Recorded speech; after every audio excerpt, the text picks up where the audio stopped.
اعوذ باللہ من الشیطان الرجیم، بسم اللہ الرحمن الرحیم۔ ناظرین، آج میں آپ کو اس ویڈیو میں حضرت شعیب علیہ السلام کے بارے میں بتاؤں گا، جو کہ اللہ پاک کے بھیجے گئے ایک نبی تھے، اور آپ علیہ السلام حضرت موسیٰ علیہ السلام کے سسر بھی تھے۔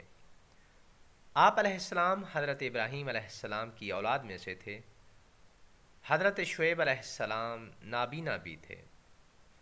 چونکہ اپنی قوم سے خطاب کرنے میں آپ کو کمال حاصل تھا، اس لیے آپ کا لقب خطیب الانبیاء تھا۔ دوسرے انبیاء کرام علیہ السلام کی طرح آپ علیہ السلام نے بھی اپنی قوم کو اللہ پاک کی وحدانیت کی گواہی دی اور اسی کو عبادت کے لائق تسلیم کرنے کا اپنی قوم کو حکم دیا۔ آپ علیہ السلام نے ان لوگوں کو ایمان لانے کی دعوت دی، اللہ پاک کے عذاب سے ڈرایا، اپنے نبی ہونے کا یقین بھی دلایا، اور اپنی اطاعت و فرما برداری کا اپنی قوم کو حکم دیا۔ حضرت شعیب علیہ السلام کو باکمال معجزات سے نوازا گیا۔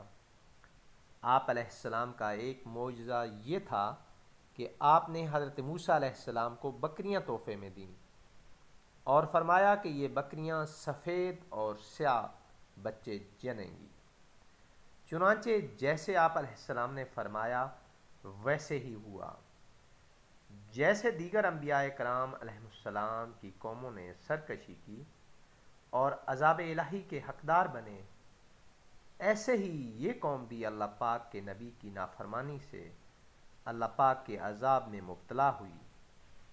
یہ قوم ناپ تول میں کمی کیا کرتی تھی اور لوگوں میں اشیاء کو کم کر کے فروخت کرتی، جس پر حضرت شعیب علیہ السلام نے ان کو منع فرمایا اور اللہ پاک سے ڈرنے کا حکم دیا۔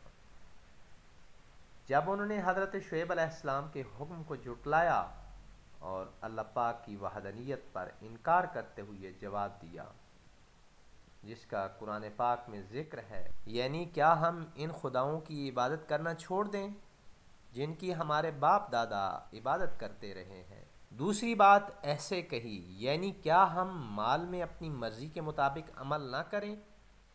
اس بات سے معلوم ہوا کہ وہ اپنے مال کو اپنی مرضی کے مطابق خرچ کرنا چاہتے تھے، اور چاہے وہ اس کو حلال طریقے سے خرچ کریں یا حرام، بھلے اس کو بڑھا کر اشیاء کو فروخت کریں۔ جب انہوں نے اللہ پاک کے حکم کو جھٹلایا تو اللہ پاک نے انہیں عذاب میں مبتلا کر دیا۔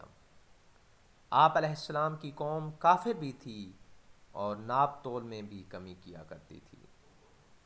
حضرت شعیب علیہ السلام اپنی اس قوم کو فرماتے کہ ناپ تول کو گھٹانے والوں میں سے نہ ہو جاؤ، اللہ سے ڈرو اور میری اطاعت کرو۔ اس پر آپ کی قوم نے کہا کہ ہم آپ کو جھوٹوں میں سے سمجھتے ہیں، تو ہم پر آسمان کا کوئی ٹکڑا گرا دو اگر تم سچے ہو، اور آپ علیہ السلام کو جھٹلا دیا۔ پھر ان پر عذاب الہی نازل ہو گیا اور ان لوگوں پر جہنم کا ایک دروازہ کھول دیا، جس سے پوری آبادی میں شدید گرمی اور لو کی حرارت و تپش پھیل گئی اور شہر والوں کا دم گھٹنے لگا۔ پھر اللہ پاک نے بادل کا ایک ٹکڑا بھیجا جو کہ شامیانے کی طرح پوری بستی پر چھا گیا، اور اس کے اندر ٹھنڈک اور فرحت بخش ہوا تھی۔ یہ دیکھ کر سب گھروں سے نکل کر اس بادل کے شامیانے میں آ گئے۔ تو اچانک زلزلہ آیا اور اس بادل سے آگ برسنے لگی، جس میں سب ٹڈیوں کی طرح تڑپ تڑپ کر جل گئے۔ استغفر اللہ۔ ناظرین، حضرت شعیب علیہ السلام مدین کی ہلاکت کے بعد ہجر موت کے مشہور شہر شیون میں بس گئے تھے اور یہیں ان کی وفات ہوئی۔ ہجر موت کے مغربی جانب میں ایک مقام ہے جس کو شبام کہتے ہیں۔ اس جگہ اگر کوئی مسافر وادی ابن علی کے راہ پر ہوتا ہوا شمال کی جانب چلے تو وادی کے بعد وہ جگہ آتی ہے جہاں یہ قبر ہے۔ یہاں پہ اور کوئی آبادی نہیں ہے، اور جو شخص بھی یہاں آتا ہے صرف حضرت شعیب علیہ السلام کی قبر کی زیارت کے لیے تشریف لے کے آتا ہے۔ ناظرین، اگر آپ کو میری یہ ویڈیو اچھی لگی ہو تو اس کو لائک کریں اور اپنے دوستوں کے ساتھ شیئر ضرور کریں۔